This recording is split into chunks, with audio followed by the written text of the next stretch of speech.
el interés por la adoración a Dios. El interés por la adoración a Dios. Este libro de Samuel que estamos estudiando los días jueves nos hablan acerca del reinado de David. Ya hemos llegado hasta aquí y hemos visto cómo murió el primer rey, que fue Saúl. Eventualmente David ocupa el lugar, y es David el que encontramos en este capítulo 6 abordando un tema muy importante que tiene que ver con la adoración a Dios. En el tiempo presente en el cual vivimos, este tema está muy descuidado, está muy diluido, y es así como encontramos muchas iglesias y cristianos que no saben ni entienden qué es adorar. Algunos piensan que adorar es cantar cantos con música tranquila. Eso no es adorar. Vamos a ver con la ayuda de Dios entonces cuál fue el deseo que tuvo David en ese momento. Dice el versículo 2: y se levantó David y partió de Bala de Judá con todo el pueblo que tenía consigo. El papel de rey es muy complicado, hermanos. Guiar a una nación es muy difícil. Los gobernados nunca están completamente de acuerdo con lo que hace el gobernador o el rey en este caso. Sin embargo, David entendió el papel que él tenía al frente, y era guiar al pueblo de Dios. En el caso de nosotros que tenemos la bendición de tener hijos, es una bendición tener hijos, hermanos, pero también es una responsabilidad. Y tenemos que entonces enseñar en casa a nuestros hijos cómo caminar con Dios y qué hacer con el tema de Dios en nuestras vidas. Dice entonces el versículo 2 que partió a cierto lugar de Judá y llevó consigo al pueblo. Y es importante saber hacia dónde estamos dirigiendo la familia. ¿Sabe usted hacia dónde está dirigiendo a sus hijos? Sus hijos tienen la certeza, ellos creen en ustedes, papás. ¿Sabía usted eso? Sus hijos creen ciegamente en lo que ustedes le digan y van a seguirlos a donde ustedes vayan. Es importante entonces que ustedes encuentren un lugar, y el mejor lugar es Dios. Que sus hijos al crecer sepan que sus padres los llevaron al lugar que es la casa de Dios. ¿O a dónde vamos a llevarlos, hermanos?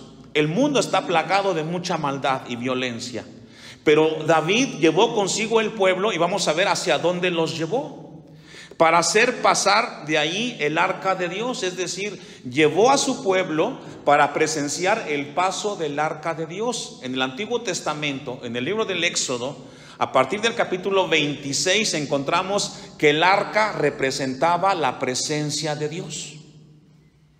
El arca representaba la presencia de Dios, y esa presencia tenía que cuidarse con temor y con reverencia. Repito, el lugar de la presencia de Dios tiene que respetarse con temor y con reverencia. Este santuario aquí al frente es el lugar más importante de aquí de la casa de Dios. Y los que subimos aquí y participamos tenemos que hacerlo con temor y respeto a Dios. No podemos estar jugando. No es un lugar para caminar, no es un lugar para pasearnos. En este lugar, aunque se ve muy sencillo en este momento, pero es el lugar donde se predica la palabra de Dios. Tenemos que serlo así, hermanos. Vamos a ver qué sucede cuando nosotros menospreciamos el lugar de Dios. Vamos a ir entonces al libro de Daniel, capítulo 5, el libro del profeta Daniel, y vamos a ver qué sucede cuando la gente intenta o no sabe que está delante de la presencia de Dios. El libro del profeta Daniel, que es un libro profético, y vamos a ver el caso de un rey llamado Belsasar. Dice el versículo 1: el rey Belsasar hizo un gran banquete, a 1000 de sus príncipes, en presencia de los 1000 bebía vino. Vemos un evento. Belsasar, que era el nieto de Nabucodonosor, preparó un banquete e hizo fiesta. Y la pregunta es, ¿había algo de malo con hacer una fiesta? La respuesta es no. Versículo 2: Belsasar, con el gusto del vino, es decir, tomó demasiado y perdió la noción de muchas cosas, con el gusto del vino, mandó que trajesen los vasos de oro y de plata que Nabucodonosor, su padre, había traído del templo de Jerusalén. Recordemos que Israel fue llevado cautivo a Babilonia y fue Nabucodonosor quien llevó a este pueblo en cautiverio. Y dentro de ese cautiverio llevó los utensilios del templo, que eran como copas, eran candelabros, etcétera. Eran cosas que eran importantes en el templo de Dios en Jerusalén. Y se los llevaron junto con los cautivos. Y estaban ahí en un lugar resguardados. Pero este rey Belsasar dice que los tomó e hizo algo. Versículo 2 del templo de Jerusalén, para que viviesen en ellos el rey y sus grandes mujeres y sus concubinas. Lo santo, lo sagrado de las cosas de Dios las tomaron para jugar con ellas. ¿Cuál es la diferencia entre esos utensilios y los que usamos para comer? La respuesta es que esos utensilios fueron consagrados a Dios. Y eso hace la gran diferencia. Hace unos días acá consagramos al grupo de alabanza. ¿Para qué creen que fue la oración? Para dedicarlos a Dios. Para que en esas vidas que fueron consagradas, lo que hagan sea para alabar a Dios y no para el mundo. Nosotros no sabemos dónde está la línea que divide la santidad de Dios con el pecado. No lo sabemos, es muy delgada esa línea. Por lo tanto, si no sabemos dónde está la línea que divide lo santo de lo profano, debemos de cuidar con mucho cuidado nuestro caminar con Dios. Vamos a ver qué le pasó a este hombre, que tomó las cosas de Dios a la ligera. Versículo 3. Entonces fueron traídos los vasos que habían traído del templo de la casa de Dios que estaba en Jerusalén, y bebieron ellos, el rey y sus príncipes y sus mujeres y sus concubinas. 4. Bebieron vino y alabaron a los dioses de oro y de plata, de bronce, de hierro, de madera y de piedra. Lo santo fue expuesto para lo terrenal y para lo mundano. Eso es algo que no debemos de hacer nosotros, los que conocemos a Dios. En aquella misma hora, en ese mismo momento que Belsasar estaba haciendo alarde de su poder, que él era el más poderoso, cuando estaba en esa cúspide de esplendor que gobernaba el mundo, en ese momento él cruzó la línea que divide la santidad de lo profano. Y mire la consecuencia. En aquella misma hora aparecieron los dedos de una mano de hombre que escribía delante del candelero sobre el encalado de la pared del palacio real, y el rey veía la mano que escribía. Imaginemos esta escena.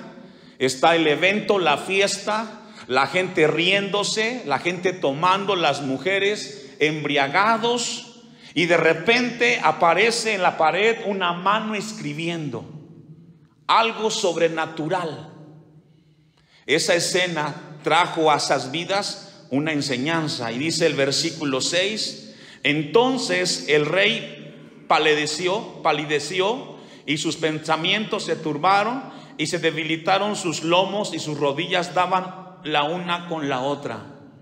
La misma presencia y santidad de Dios fue tan grande delante de Belsasar que sus rodillas tocaban una con la otra, porque sabía que había cruzado la línea que divide la santidad de Dios con lo profano.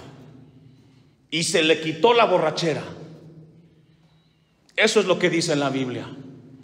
Hermanos, mientras caminemos en la misericordia y la gracia de Dios, hagámoslo con temor.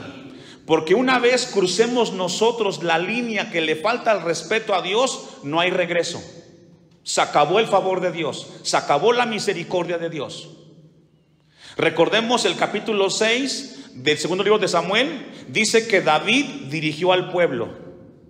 ¿Quién debe de enseñarle a los hijos a respetar la casa de Dios? Ustedes. Como pastor tenemos ancianos, hay diáconos que instruimos para que este lugar sea cuidado, pero en casa son ustedes los que tienen que enseñar a sus hijos que este lugar, la casa de Dios, se debe de respetar. Es así, hermanos. Esta es la casa de Dios. Y si nosotros los cristianos no le vamos a respetar a Dios, ¿quién lo va a hacer? Dice el versículo 7: y el rey gritó en alta voz que hiciesen venir magos, caldeos y adivinos, y dijo el rey a los sabios de Babilonia: cualquiera que lea esta escritura y me muestre su interpretación será vestido de púrpura y un collar de oro llevará en su cuello, y será el tercer señor en el reino. Esto que sucedió atrajo la atención de Belsasar y de los miles que estaban en esa fiesta, y él quería saber qué había pasado. Él sabía lo que quería, él quería saber lo que había pasado en ese momento, y buscó intérpretes. No vamos a leer todo el capítulo, usted lo va a leer en su casa si gusta. Vamos al versículo 12. Por cuanto fue hallado en él, Daniel, mayor espíritu y ciencia y entendimiento para interpretar los sueños y descifrar enigmas y resolver dudas, esto es en Daniel, el cual el rey puso por nombre Belsasar. Llámese pues ahora Daniel y él te dará la interpretación. Esto inquietó a Belsasar y quiso saber qué fue lo que pasó, y trajeron a Daniel para interpretarlo. Pero Daniel, en el versículo 17, antes de interpretar, da un consejo que Dios quiere que revisemos en esta tarde. Belsasar estaba impactado con lo que había visto, con lo que estaba pasando, y quería saber qué seguía después de ver esa mano en la pared que escribía unas palabras. Y dice el versículo 17: entonces Daniel respondió y dijo delante del rey: tus dones serán para ti y tus recompensas a otros. Leeré la escritura al rey y le daré la interpretación. El Altísimo Dios, oh rey, dio a Nabucodonosor tu padre el reino y la grandeza y la gloria y la majestad. ¿Quién da las cosas? Lo que tengamos en esta tierra, poco o mucho, negocios, casas, hijos, son gracias a Dios. Nada es nuestro, todo es prestado, hasta la ropa que tenemos puesta es prestada. Entonces comienza Daniel a decirle a Belsasar que todo lo que tuvo su padre Nabucodonosor fue gracias a Dios. Pero Belsasar estaba inquietado con lo que había sucedido. Vamos al final del capítulo, versículo 22. Y tú, su hijo Belsasar, no has humillado tu corazón sabiendo todo esto. Los textos anteriores hablan de cómo Belsasar le faltó el respeto a Dios. Y aquí encontramos una enseñanza profunda. Si los hijos no son enseñados y educados cuando son pequeños a respetar las cosas de Dios, cuando crezcan no lo van a hacer. Téngalo por seguro.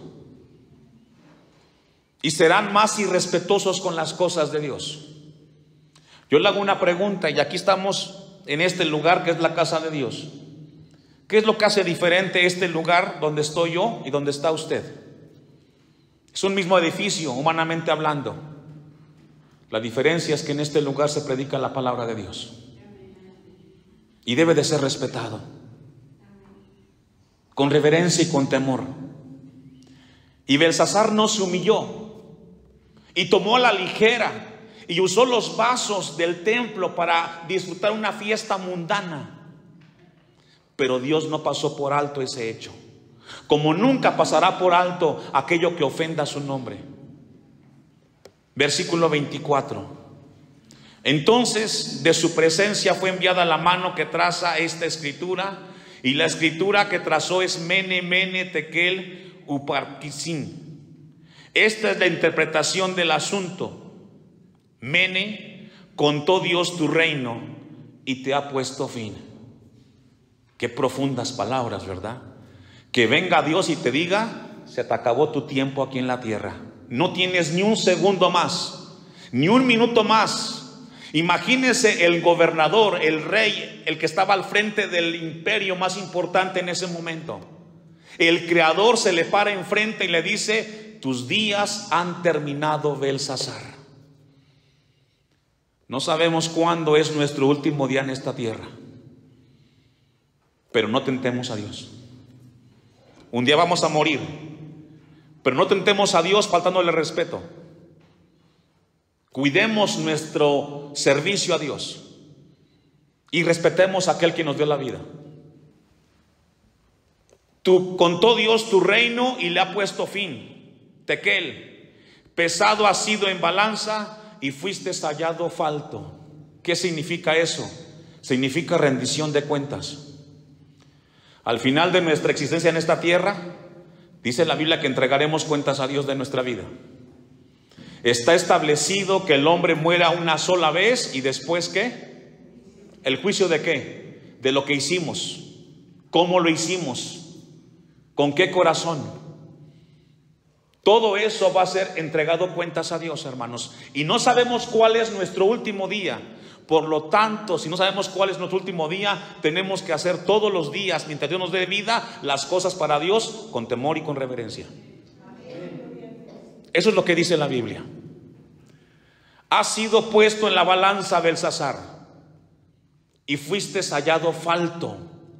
No fuiste congruente, no respetaste al Altísimo. 28.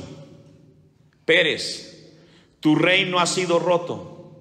No solamente fue un juicio para Belsasar, también fue para ¿quién? Para el reino. ¿Qué culpa tenían los gobernados de las acciones del rey? ¿Sabe que muchas veces nuestros hijos no tienen culpa de nuestras decisiones y acarrean nuestra negligencia? Nuestros hijos muchas veces no tienen nada que ver con lo que hacemos los padres, pero tu decisión le afecta a tus hijos. Lo que hagamos bien o mal va a tener consecuencia en tus hijos. Por lo tanto, antes que decidas qué hacer, cómo hacer, qué hablar y qué no hablar, piensa que tus hijos también pueden cosechar las consecuencias de tus decisiones. Eso es lo que dice la Biblia. No solamente fue hallado falso Belsasar, también su reino, sus gobernados. Tu reino ha sido roto y dado a los medos y a los persas. Entonces mandó Belsasar vestir a Daniel de púrpura y poner en su cuello un collar de oro y proclamar que él era el tercer señor del reino. La misma noche, ¿qué pasó? Fue muerto Belsasar, rey de los caldeos. Ni un minuto más, ni un segundo más le permitió Dios a este hombre. Y esto está aquí en la Biblia. ¿Sabe para qué? Para recordarnos que Dios es Dios y que Dios es santo y no podemos jugar con Dios. Yo no sé cómo sea la gente en otras iglesias, ni cómo sea el pastor. Eso a mí no me interesa. A mí me importa lo que pasa aquí en la iglesia Shaddai y lo que sucede con ustedes. Y mi deseo es que en este lugar haya hombres y mujeres, familias que tengan temor con las cosas de Dios, que sirvamos a Dios. De los demás cada quien va a entregar cuentas. Yo lo haré con usted delante de Dios. Y cabe en este momento repetir la frase que muchas veces digo: yo seré responsable de cada predicación que en este lugar predique, pero usted será responsable de cada predicación que escucha y le entregará cuentas a Dios de cada palabra que escuchó en este lugar. Y Dios le llamará cuentas y Dios le dirá: el pastor te predicó, el pastor te habló. No tendrás excusa delante de Dios. Es así. No hay otra cosa, hermanos. En ese momento Belsasar nunca imaginó que esa fiesta que la hacía con mucho esplendor sería la última fiesta que él tendría en esta tierra. Se la acabaron. Cruzó la línea. Nunca se dio cuenta en qué momento él le faltó el respeto a Dios. El punto es que cruzó esa línea. Evitemos en nuestra vida cruzar esa línea, hermanos, y respetemos siempre a Dios. Ahora sí, regresemos al segundo libro de Samuel, porque esto solamente es la pura introducción. Segundo libro de Samuel, capítulo 6, y dice el versículo 3: y pusieron el arca de Dios sobre un carro nuevo y lo llevaron de la casa de Abinadab, que estaba en el collado, y Usa y Ahío, hijos de Abinadab, guiaban el carro nuevo. Y cuando lo llevaban de la casa de Abinadab, que estaba en el collado con el arca de Dios, Ahío iba delante del arca. Y David y toda la casa de Israel danzaban delante de Jehová con toda clase de instrumentos de madera, de haya, con arpas, salterios, panderos, flautas y címbalos. Era una escena en la cual se gozaban por lo que estaba sucediendo. La presencia de Dios caminaba con el pueblo. Pero encontramos aquí algo muy importante. No todos tenían la bendición de llevar y cargar el arca. Habían ciertos hombres indicados. En la casa de Dios tenemos la bendición, ciertas personas, de servir en ciertos lugares las cosas de Dios. No todos. Y a cada uno Dios le ha dado la bendición de hacerlo. Y cuando esto sucede, debemos de sentirnos privilegiados por servir a Dios, pero también con reverencia, porque lo hacemos para el Señor. Dice el versículo 6: cuando llegaron a la era de Nacón, Usa extendió su mano al arca de Dios y la sostuvo porque los bueyes tropezaban. Y el furor de Jehová se encendió contra Usa, y ahí lo hirió, y lo hirió allí Dios por aquella temeridad, y cayó allí, ¿cómo? ¿Tenía buenas intenciones Usa? Sí, pero no era su función. No era su función.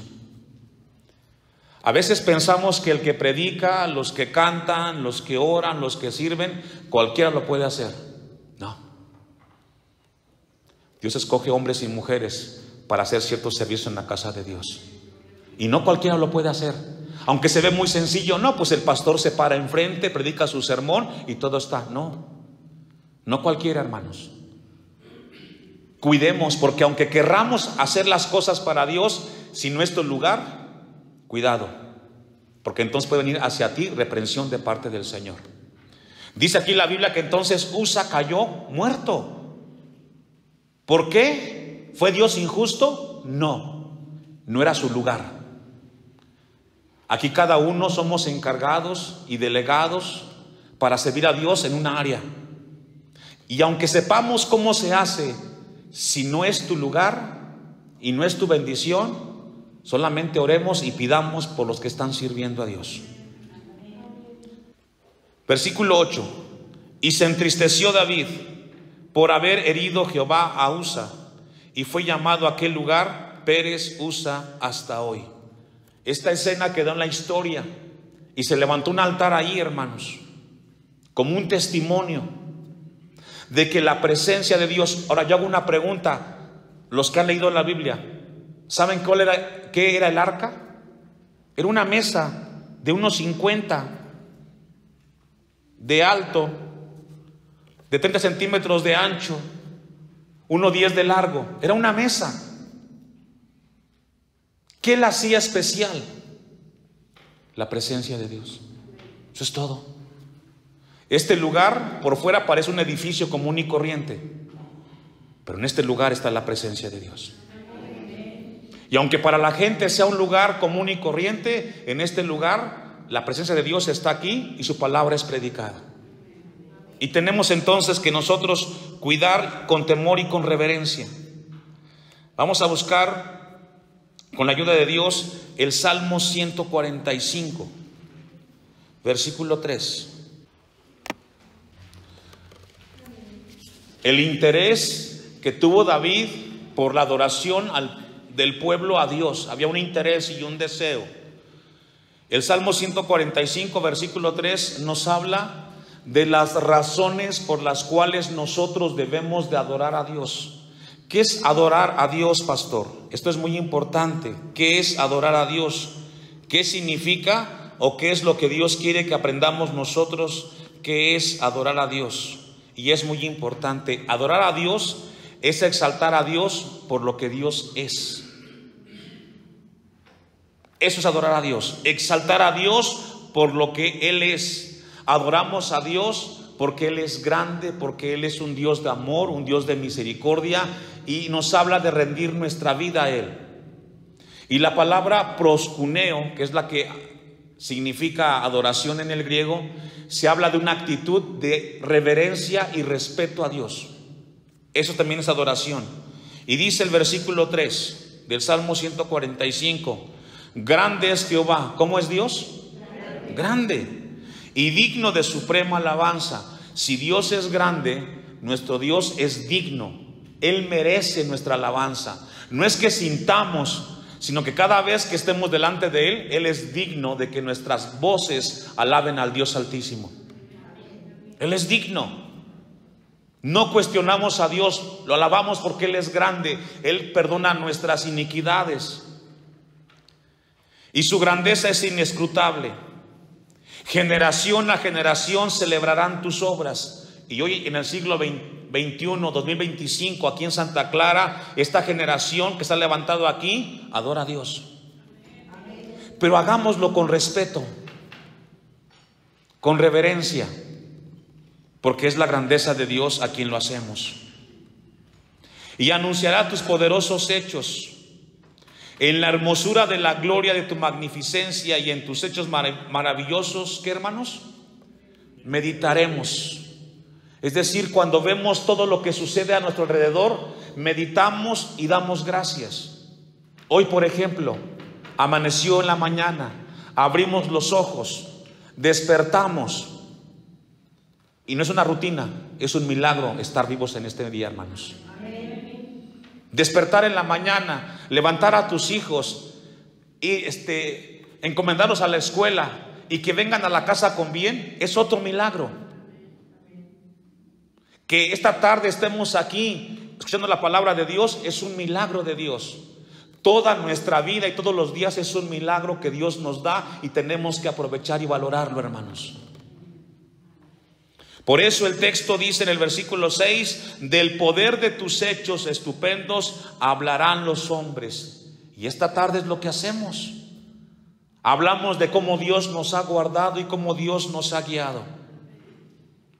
Es grande la misericordia de Dios. No tenemos cómo pagarle a Dios, porque a pesar que nos equivocamos y fallamos, Dios nos da lo que necesitamos y no lo que merecemos. ¿Sabía usted eso?